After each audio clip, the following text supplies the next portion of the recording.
welcome to Alberta Live, brought to you by fusedlogic TV. I am Sunita Kaul Zutshi, and with me here in the studio is Tim Uppal. Thanks for being here. He's Member of Parliament from Edmonton Sherwood Park.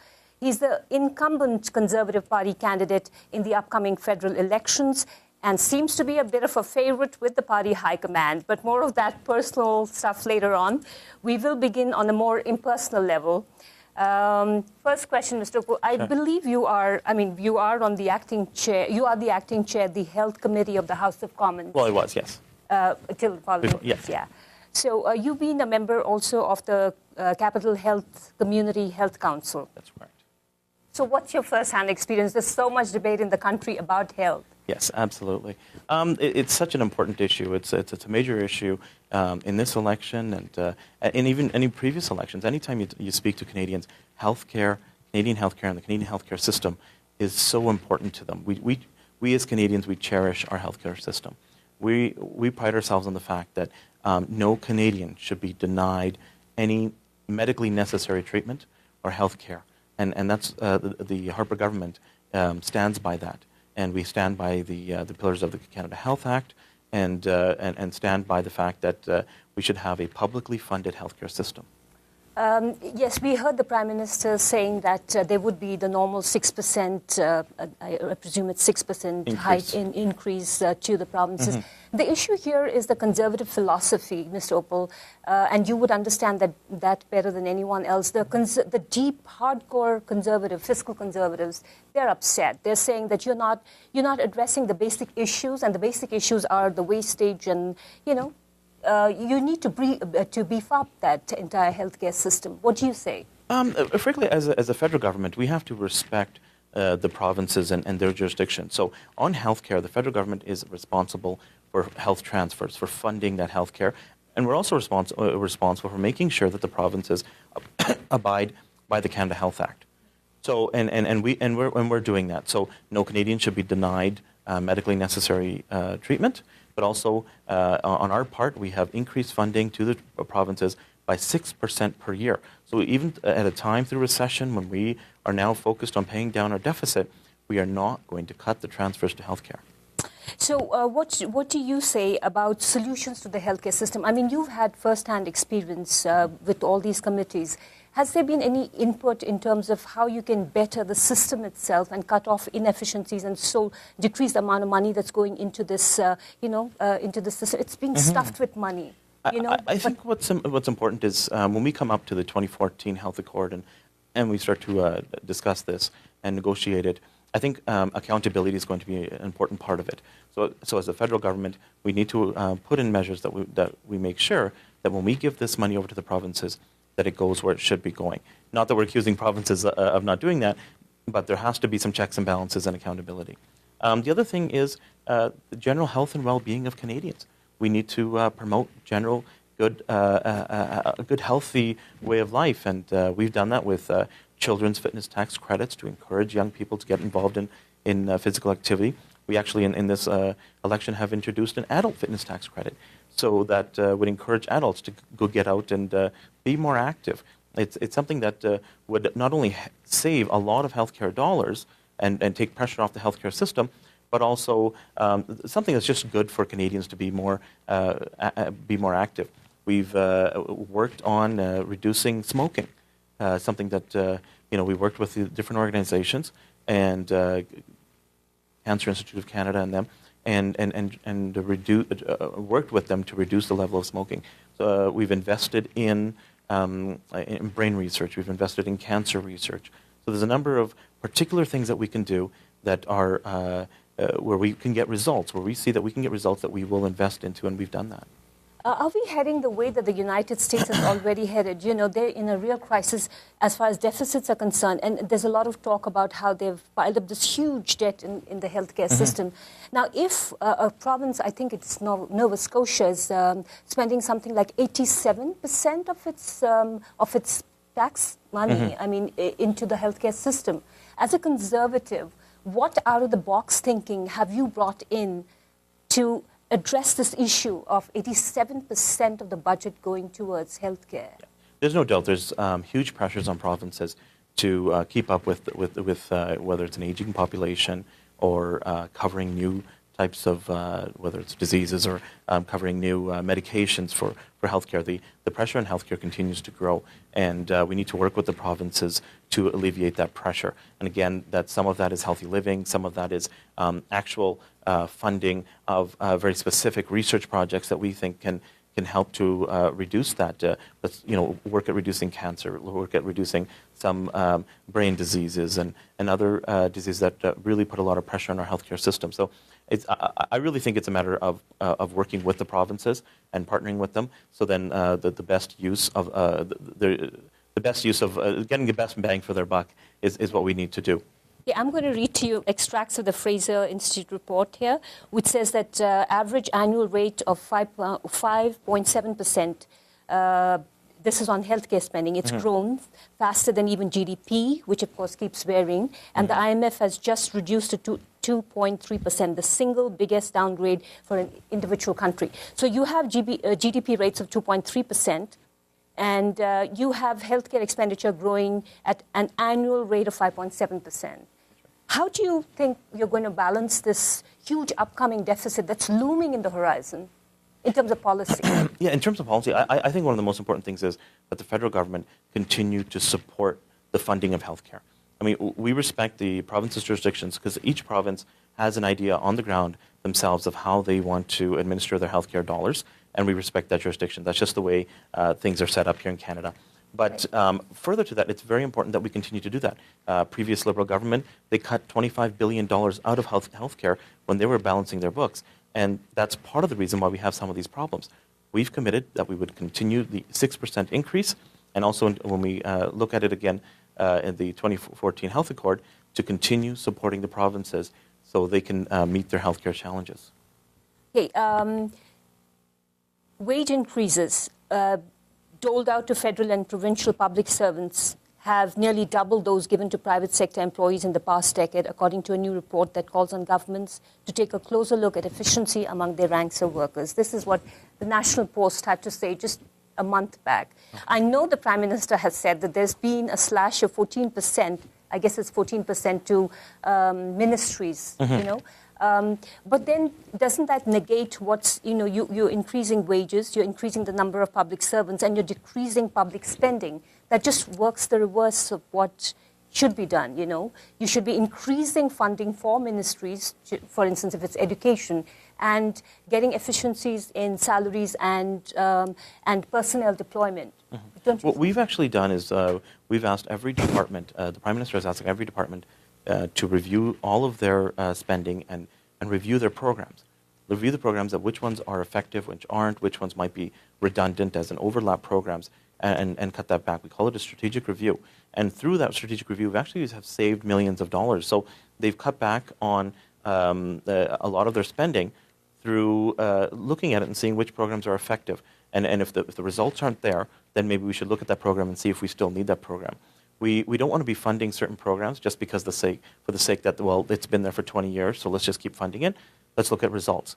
And that alone has saved millions of dollars. So I think it's important to do that review, and we're going to continue to do that as a government. Okay, Mr. Uppal, you represent a riding which has so much of energy. It's so much of work going on in the energy sector. I want to touch on this issue about how there are people out saying your government does not have a policy direction as far as energy and environment goes. Correct me if we are wrong in asking you this question. What is your thinking there? Yeah, no, I think that's wrong. We do have the idea is to support the industry in responsible development. And some of that is working with them on regulations and making sure that there's regulations that, yes, protect the environment, but also in an environment where we can get more investment into our industry out here and also help them grow, hire more people. And then when we hire more people, well, we have to make sure that the infrastructure is there for those people as well and support smaller towns like Fort Saskatchewan and Sherwood Park when all these people, when this influx of people come in. So I think that's one of the most important things that our government is doing, is actually working with the industry and seeing what they need, and also bringing forward and saying, well, yes, that's what you need, but we also want to make sure that the environmental regulations are in place as well, that you do follow. We've made some significant investments in carbon capture and storage and other environmental matters that will help reduce overall emissions. The 2 points there. One, the fact that I was speaking to people in MIT and they said that this carbon capture storage thing is untested. It's not working out. Anyway, that's not something that I will dispute. Your government is perhaps... Yeah, we're investing in it, and we're working on as a new technology. But the second issue is that this correlationship between energy and environment has not been taken up seriously by the government. You know, I was talking to Catherine, I mentioned to you, from Sherwood Park News, and, you know, this is the asthma capital. Your riding is dubbed the asthma capital. Apparently, I'm not sure if there's been any official studies on this. Why is the government not taking the health impact of energy development? I mean, no one disputes energy development, the jobs it's creating, especially at a time when recession is on. I'd be a fool to, cry foul that environment should ride over energy. But the point is, why is the government not taking it seriously? There are certain implications to what's happening there, you know, the energy excess in that belt. I mean, nobody's denying that there have to be refineries there. But what are you doing to negate that? First, let's listen to Catherine. Evan, can we have that on, please? Catherine talking about the oil sands and... What are the major issues of concern that have not been addressed so far?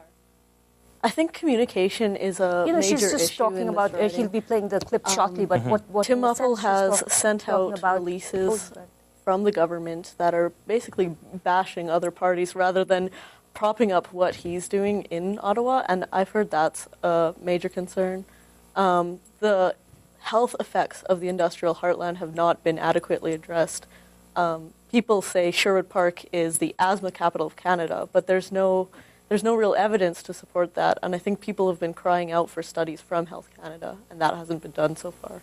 So what you're trying to suggest is that even Environment Canada has not done any studies, the water and air and like that There's air monitoring stations which monitor particulate matter, but there has been no studies specific to the region on health effects such as cancer or asthma in the region. Is there any sense of what constituents here have, what kind of feeling they have about this intense industrialization, especially the oil industry industrialization, if I may call it so, the black gold belt of Alberta? What is their feeling? What do they feel about being crowded in by this oil industry? It's very split. On one hand, you have people saying, this is my job, this is my livelihood, this is, that's how we have an average income of $100,000 in this riding. But at the same token, there are people concerned about environmentally sensitive areas such as Elk Island National Park, the Beaver Hills Moraine.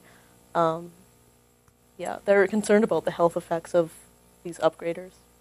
Is there anything in particular that you would like to ask Mr. Tim Uppal? Because, as you know, he would be here shortly. And is there any particular question that you would like us to put to him on your behalf? Why he's doing this bashing, for instance? Well, I mean, is it to do with communication, or is it to do with anything that he may not have addressed so far? Sure. So one big concern is that he has basically acted as a puppet for the Harper government, and he hasn't really represented constituents' views. He's represented what the Harper government has told him to, basically. And so the question I had posed to him is, as a Conservative MP, how will you represent this riding in Ottawa rather than Ottawa representing us? Thank you so much, Catherine. Is there any other questions that you have or any other concerns that... So, Mr. Uppal, yes, I pose these two questions to you. Sure. One is that why are you not forcing, I would say, but why aren't you pleading with the government that they should be doing some kind of studies as far as the environmental impact goes? I mean... Why does the government have to be shy? There are environmental impacts. People do understand that. But the point is to address them. What have you done to make the government conscious about the implications to people living there? I'll be honest with you. I mean, this idea that, we're the asthma capital of Canada or something like that has not really come up before. I don't know if there's been any studies or scientific research to show that, and I would say that that's probably one of the most important things, to make sure that if we are taking any kind of action, that it's based on science and not just the ideas of a few people. Sorry, So I'm I going to think interrupt you here. But, whenever we have this conversation, there's always this, I've worked with environment, there's always this conflict about methodology. The Harper government says, or the federal government says the methodology is different, and the environment minister of the province says the methodology is different. There's no cohesive movement to address, a cohesive way to look at the impact. So methodology could be anything, but the parameters, the end results have to be tested. So there's this conflict, whenever there's talk. For instance, lately, a scientist, I wouldn't name him, but he talked about how there were certain issues with water cropping up. And then there was this whole debate that the methodology that he used was Well, it's was important different. to make sure that the methodology it is scientifically sound. There's no doubt about it. If you're going to make scientific, remarks about something, have scientific conclusions, then you have to make sure that the methodology and the science behind it is solid. If there's, in areas of industry, when there are concerns, Industry Canada, if presented that there's some serious issues here, they will look into it. The industry out here there are regulations on them of the types of emissions that can come out. There are air quality testing that happens. It's old hat. They Sorry, need to, it's old hat. and they need to I follow worked that. There, I worked there. I've been there. They don't even consider. Look, let's face it. There are certain chemicals that are new to our environment because of the industrial. The industrialization has changed. I mean, it's not the conventional industry. It's new industry. Sorry, I don't think the Department of Environment, whether it's in the province or at the federal level, they're even taking into account those chemicals that are now pouring into our soil, our water. And they're taking the old conventional view that, sorry for interrupting you, but I feel passionately about this. They're taking the old conventional yardsticks. So obviously, if you're not testing, for instance, for arsenic or mercury, you won't get it. So you'll say to the people, there's no mercury in the water. But the point is, is it even being included in the studies? I believe that whether it's Health Canada or at the federal level or the provincial level, they are making sure that Canadians are kept safe, and they're going through the tests that they need to do, tests that they've done before, and tests that they will continue to do. Now, if there's allegations that they're specifically leaving certain chemicals out, that has not been presented to me at all. So that's maybe something that can be looked into. Again, they're allegations, but otherwise, Health Canada and Industry Canada, along with the provinces, have a responsibility to make sure Canadians are safe. And as far as that I've heard or has been presented to me, that is happening. Industry itself out here has been very responsible. I meet with various industry representatives. They go over their safety plans and their plan for this area to make sure that the residents are safe, the residents continue in good health. And I have a great deal of confidence in the fact that they are also partners in this, along with government and the industry itself. I know this is a bit of a provincial level it is. jurisdiction. Yes, absolutely. But, I was talking to the Chamber of Commerce, I think, just a few days back, and they said that the legislation, they're facing a problem. The federal legislation is something, and the provincial legislation is something. For instance, even in water. And they said this is proving to be a real bottleneck. And some of that actually, as a federal government in the last year or so, we've actually worked with the province and the industry to resolve that. There have been some environmental regulations that we've looked at and said, okay, well, you're just double, this is just overlapped. So if you have to go through the testing once, well, we could just look at that testing and say, okay, that's been accomplished either through the provincial level or the federal level. So it's important to work with the industry. It's important to work with the province and to resolve these issues. Do we have your assurance that if you win the next time over, and we hope that you do, that you are going to take up seriously these issues with the Harper Absolutely. government? If they're presented to me that this is an issue that was brought forward, I was brought forward with the power lines issue. It's a provincial issue, and the federal government really doesn't have any say in where they go. But still, when that was brought to me by the RECA people, I took that back to the Health Committee and I asked Health Canada, have you looked into these power lines? What's safe to our residents, and they did look into it, and they said that the emissions are at this level and they're safe. But that's my job, is to make sure that the questions are asked of the government. Because I was, as I said, I was talking to somebody in the industry, and they said that this water issue is turning out to be a bit of a, a bottleneck. The Athabasca River, and in fact, it's in your riding. Some bridge has been stopped. Federal government could, they've passed it. And there's some permit issue there, there's some permit complications there. To do with water testing. I've actually had brought that up with the environment minister in the past, and they were going to look at it. Again, it's one of those things where there's some provincial jurisdiction, a little bit of federal, and also working with the industry. So it's one of those things that we just have to work through.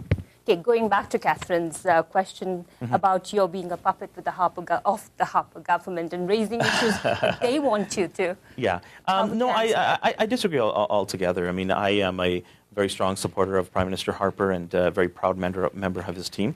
But, with the responsibilities that the Prime Minister has given me to be on the Health Committee, the Immigration Committee, to be appointed to 2 ministerial advisory councils, these are all ways for me to give my input into legislation and the way government is, the direction of the government. So I've been a very strong voice for this riding.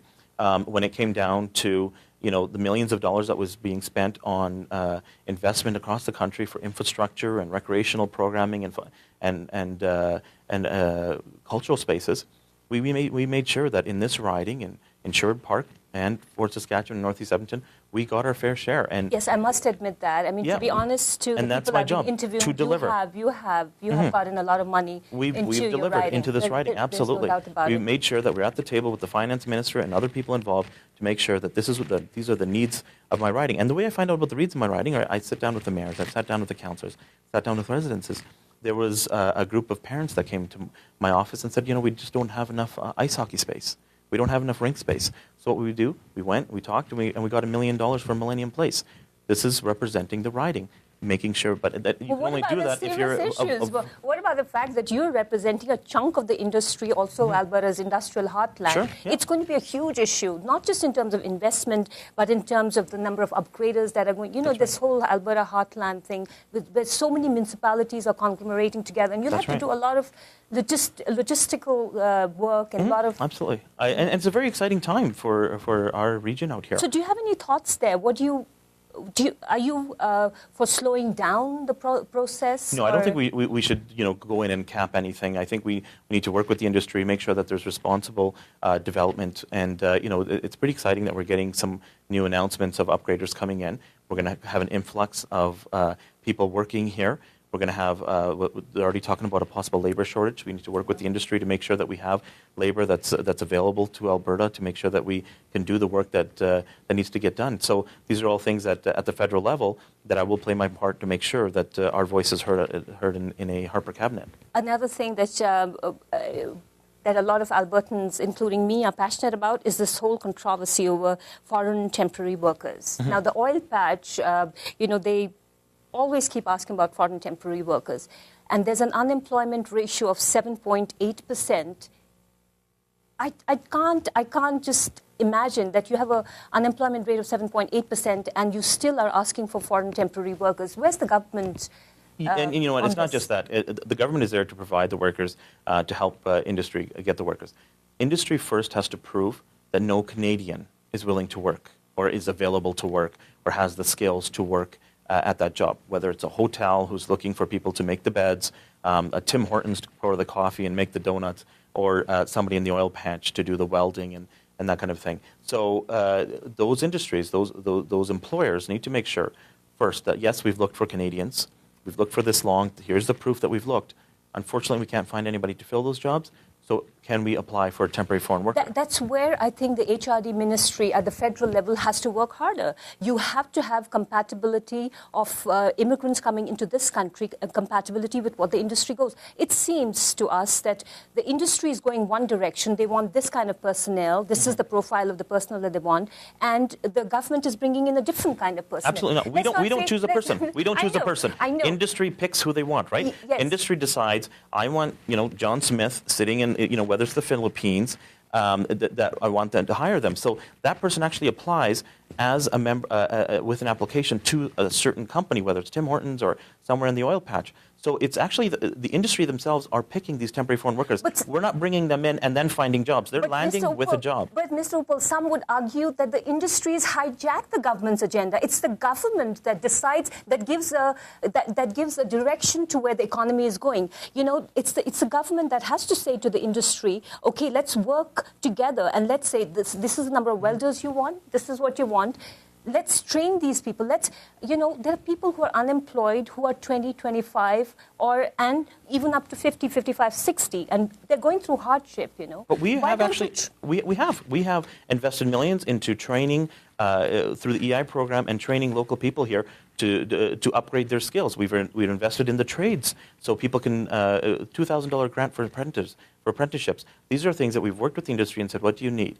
And if you see right now, Dow Chemical has a great partnership with NATE. These are things that we're working with industry on, but industry is also taking the lead on some of these issues. Yes, but the to making sure that they have the right people coming in, that they have the right people coming through the education stream that can work there. Temporary foreign workers, when a Canadian's not available, then we bring in somebody from outside to work temporarily. There's a report, which I haven't got. Unfortunately, my computer is not working. So there's a report which says that the major concern of the industry is cost cutting, and labor is a major concern. There are allegations, and I'm going to pay Catherine to just substantiate what I'm saying, sure, so you know that there are two people and not just one journalist who's raised this issue. They're saying that, yes, it's because these are cheaper labor, and the categorization of temporary foreign workers, that's a big issue. Your government perhaps needs to look into this. I don't know. I mean, the way that they're categorized, they have to pay lesser in terms of housing, in terms of recognition of what their status is. So professional workers, and, they fall into one category, but the foreign temporary workers who are coming in never make it to that category. So, there's this whole issue of, if you go deeper and read what the policy issues are, it's heartbreaking. Well, you mentioned wages. If you're going to hire a temporary foreign worker, you are regulated to pay a certain wage, a wage that is competitive here in Canada. So you cannot, if you have to pay somebody here $15 an hour, you can't hire someone at $9 an hour and expect the temporary foreign worker to work at $9. You have to pay them the $15. This is all regulated through Human Resources Canada. Let's look at what Catherine has to say on this issue. She's worked with, she's done a story on it too. People are still very upset about that, and so, but that's an issue with the party as well, because apparently he's being backed by the party, and he still won. So one doesn't know how exactly to look at this. Would you like to throw more light upon this? Of course, Mr. Ford, I've been speaking with him, and he has the same grudge that it's the last-minute nomination. Does that reflect on the party somehow, on the Conservatives? Yeah, it's absolutely a top-down sort of politics. Rather than having a person who represents this area, it's someone who the party handpicked, someone who has not lived in Sherwood Park all their life. That's one of the criticisms. Rather than someone who's involved in the community and who the community chose. Catherine, we also were talking about the Israeli apartheid motion and how Mr. Uppal is very involved with it.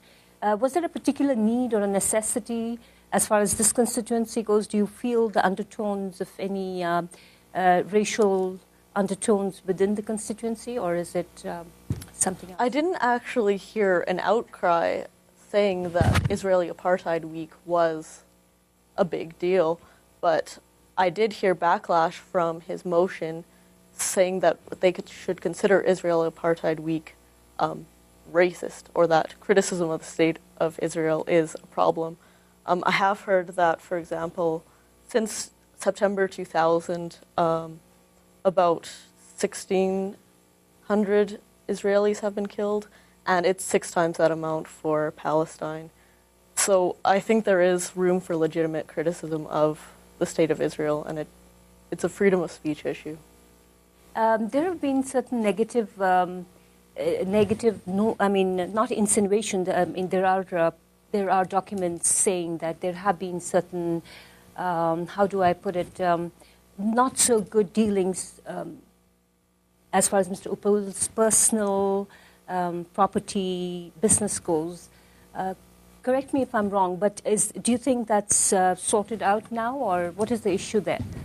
I think a lot of people find it an issue with his character. He's been sued multiple times. He's defaulted on 2 mortgages. Some would say that as a property manager, that's an inevitability, but some people do still think it speaks to his character. Does it still hang out there within Sherwood Park, within people's minds, and do you think that may impact still, or you think that's not a consideration? I think that's still an issue, and the nomination is still an issue, though perhaps to a lesser extent than it was. He's had 3 years to prove himself.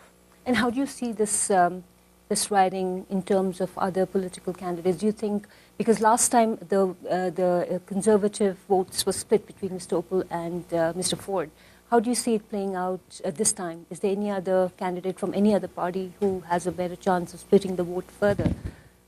Well, there is the Liberal candidate, there's the NDP candidate, there's also a Western Bloc candidate, right. But I think it will be a very 2-horse race between Mr. Ford and Mr. Uppal.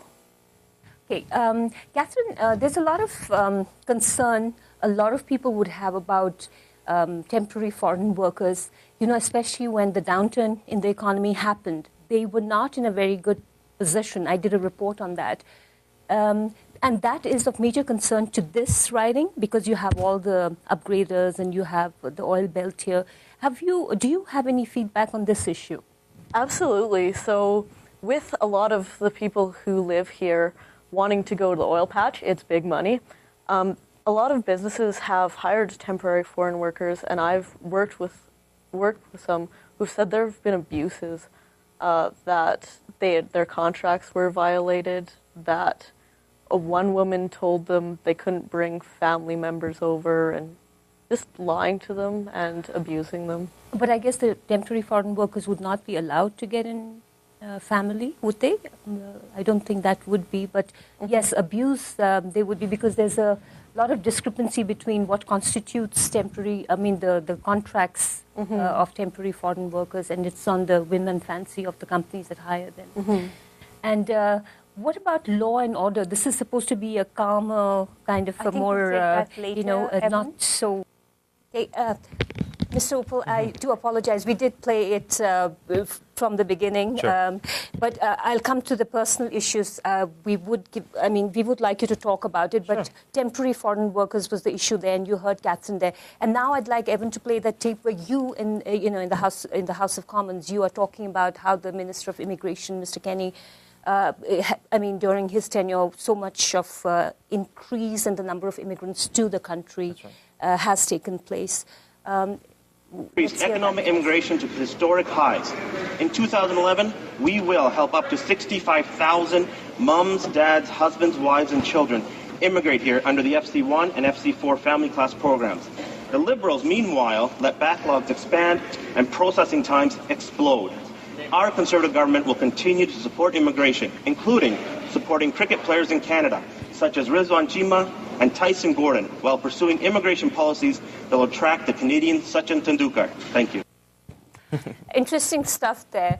The point is that so many newcomers do come with so many dreams and hopes and aspirations, sure. And we let them wilt away under some pretext or the other, whether it's preconceived notions about immigrants. The point is not that your government has gotten more number of immigrants. The point is that even the United Nations report says that in 2006, the unemployment rate of newcomers was 11.5%, much above the Canadian average of 4.9%. You represent a minority community.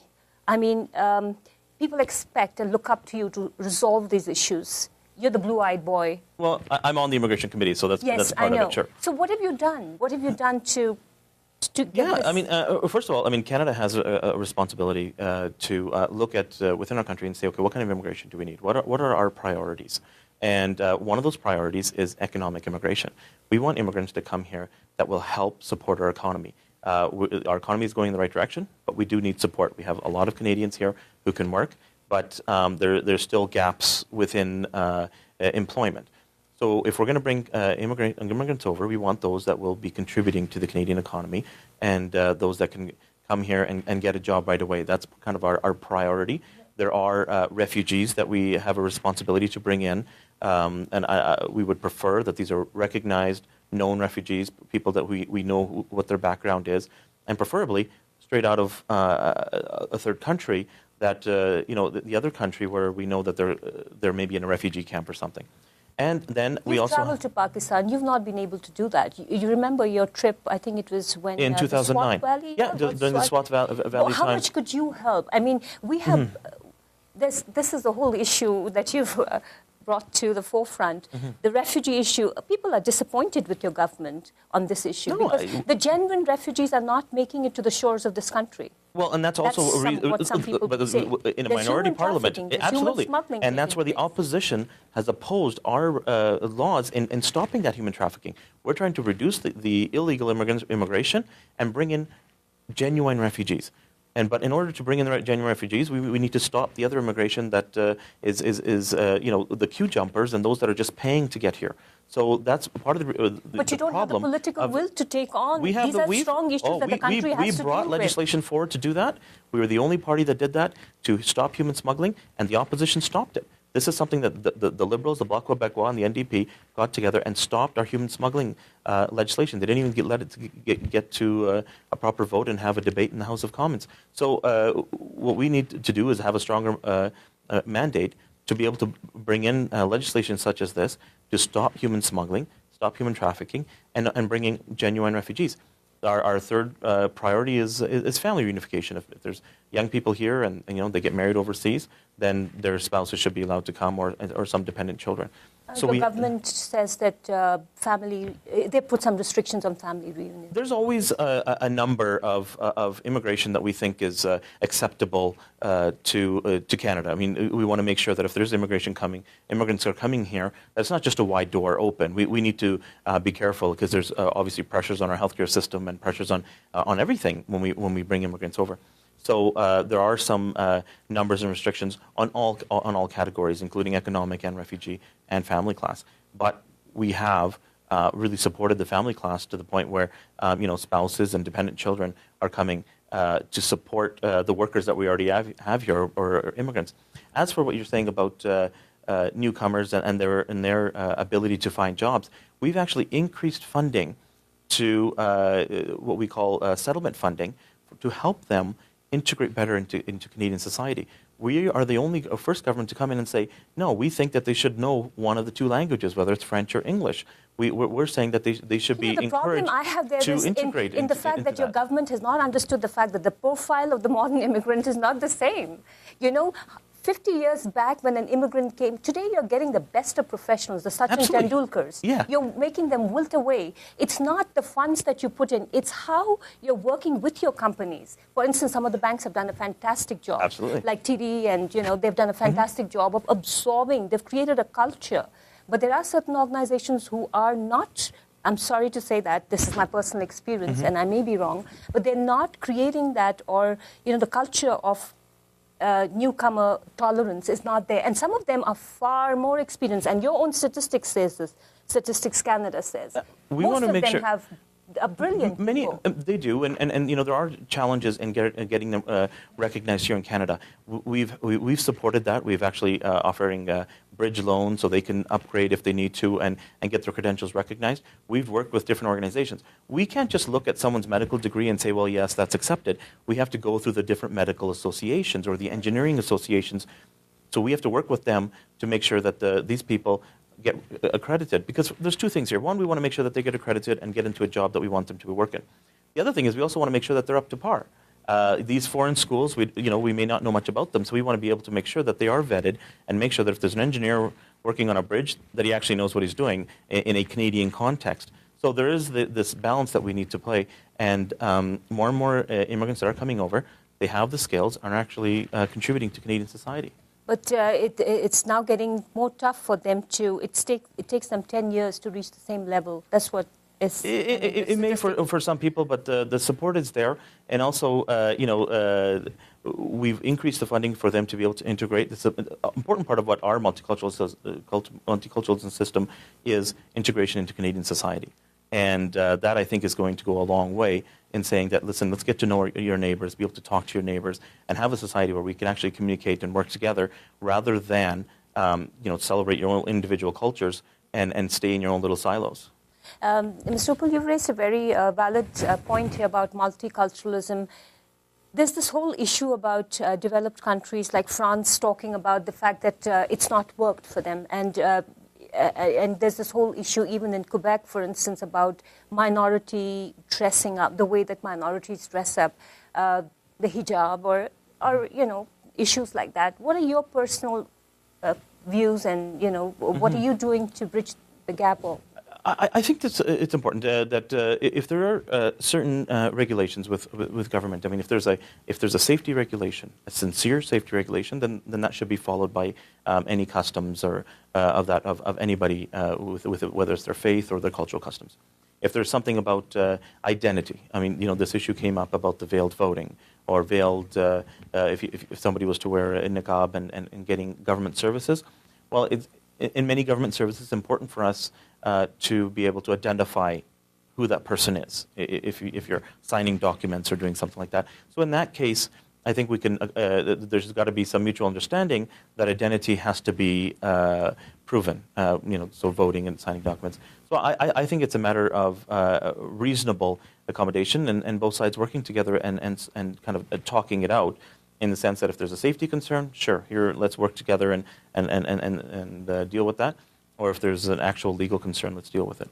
Okay, now let's go to the personal questions. Sure. Catherine did mention about this whole issue of your being a last-minute candidate for this riding. Mm-hmm. What do you say to this? Yeah, first of all, that happened about 5 years ago. I've been involved with the Conservative Party for a long time, back to the Reform Alliance days. When there was an opportunity to run here after Ken Epp retired, I did. Last minute is somebody's assessment of it. Frankly, it was the same rules and deadlines that were placed across the whole country. So everybody had the same deadlines to deal with. I worked hard, got in my memberships, campaigned hard, and won the nomination. At the federal level in the Conservative Party, there's actually, I think it's either a 2 or 3 week deadline. So whoever I was running against or anybody else interested, it was actually a 2 or 3 week lead time into the fact that I was running. So it wasn't like I showed up that day with a bunch of people. There's also, I think, a 21-day cutoff time that you have to be a member for at least 21 days or 30 days to even vote in a nomination. So anybody would have known who was actually already a member 21 days prior to the nomination itself. But frankly, it's really not an issue anymore. We talked about it back then. Again, this was something that happened 5 years ago.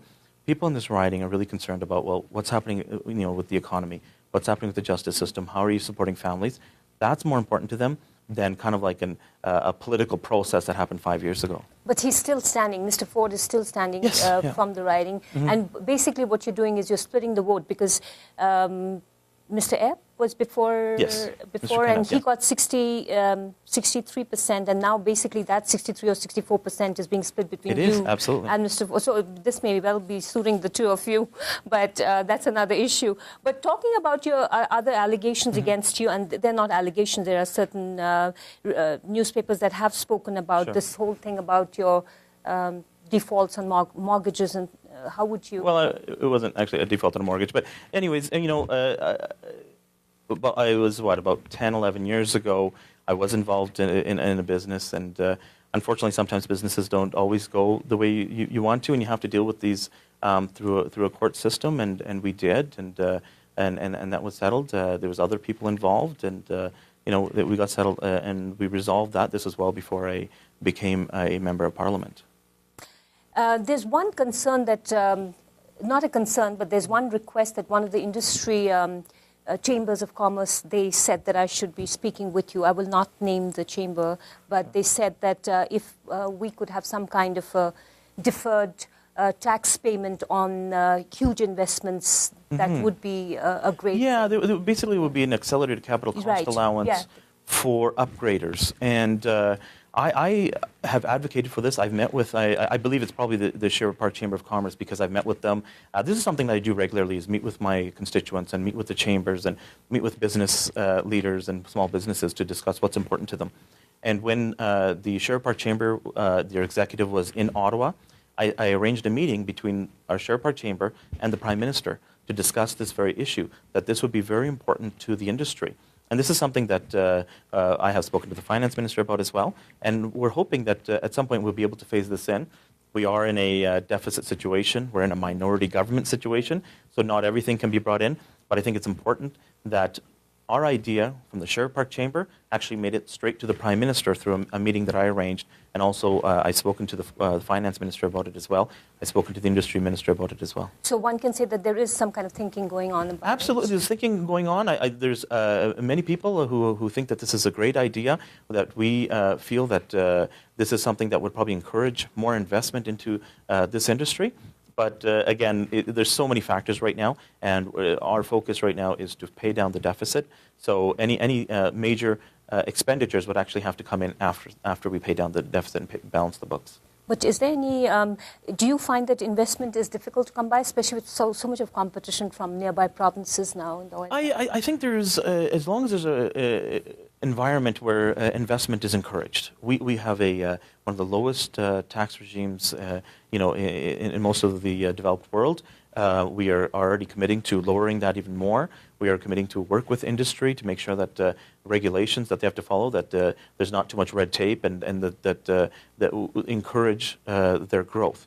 And I think that is making Canada a very friendly place to invest, and we are seeing some of that benefit right here in this riding. Thank you so much, Mr. Uppal. I guess we've exhausted our questions with you.